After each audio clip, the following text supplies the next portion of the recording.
Assalamualaikum warahmatullahi wabarakatuh.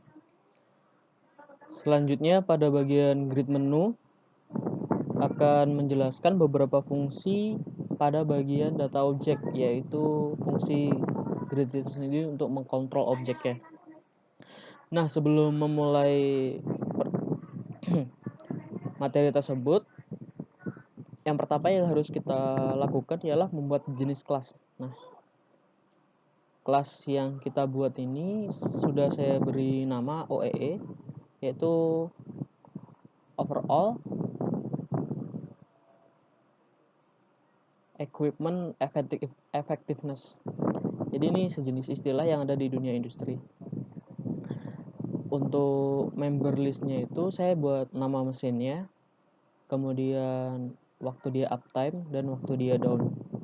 Untuk tipe mesin saya buat tipenya string dan yang lainnya itu integer. Nah, setelah kelasnya dibuat, kemudian kita deklarasikan pada project text. Nah, di sini saya panggil OEE tag-nya. Namanya saya buat OEE tag dengan tipenya itu OEE, yaitu sesuai dengan kelas yang kita buat di sini. Kemudian untuk nomor arraynya itu saya buat dua elemen, yaitu elemen 0 dan elemen 1. Nah, kemudian saya mudahkan, text expressionnya saya munculkan di bagian bawah sini untuk masing-masing elemennya. Ada elemen 0 dan elemen 1. Sudah saya isi, nama mesin pertama itu alpha dan yang kedua itu beta dengan masing-masing jumlah uptime dan downtime yang berbeda. Setelah selesai dibuat, kita akan masuk ke bagian grid nih. Sudah saya buat screen-nya. Kemudian kita ambil grid-nya, kita drag. Nah, kemudian tinggal klik 2 kali. Kita ambil data source-nya itu dari tag kelas yang sudah kita buat. Lalu kita setting, kita panggil namanya OEE underscore tag. Kemudian nomor item ini berapa banyak jumlah yang ada di dalam masing-masing indeksnya. Indeks 0 dan indeks 1 ini elemennya ada berapa? Ada 3 kan? Ada mesin, uptime, dan downtime. Masukkan 3, oke.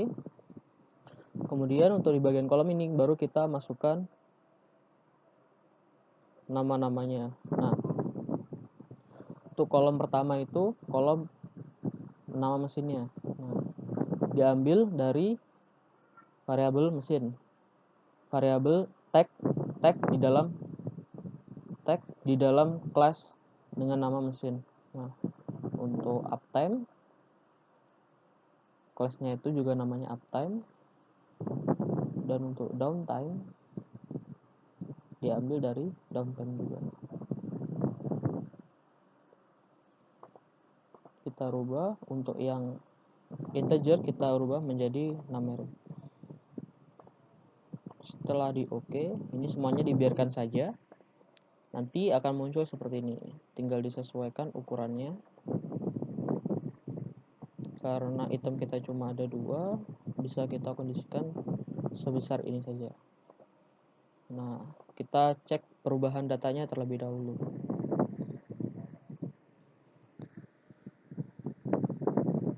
Akan muncul nama mesin pertama, alpha, kemudian beta dengan masing-masing jumlah uptime dan downtime yang dimilikinya. Nah, di bagian grid ini ada sedikit fitur yang dapat menunjukkan berapa jumlah row yang kita punya. Nah, itu dapat membantu ketika kita mempunyai banyak mesin, itu akan menunjukkan berapa banyak sih baris informasi yang kita punya tanpa harus menghitungnya satu persatu. Jadi di dalam advance tadi itu ada number of row, jadi jumlah barisnya, dan row number, baris nomor keberapa. Tadi kan kita punya 2 baris 1 dan baris 2, baris alpha dan baris beta. Nah, untuk apa fungsinya nanti akan saya tunjukkan. Nah, yang pertama kita akan buat dulu indikatornya. Indikatornya dapat berupa teks agar lebih sederhana. Kita buat number of row. Kita kondisikan sebagai string. Untuk yang kedua kita buat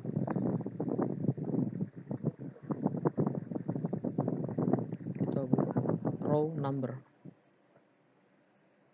Kita hubungkan dengan variabel yang sudah kita gunakan.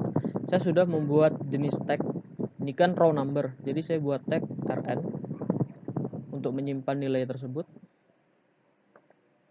Dan untuk number of row saya juga buat, yaitu namanya nr.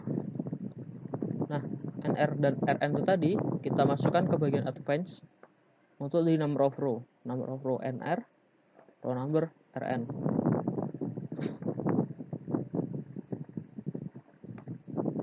Save.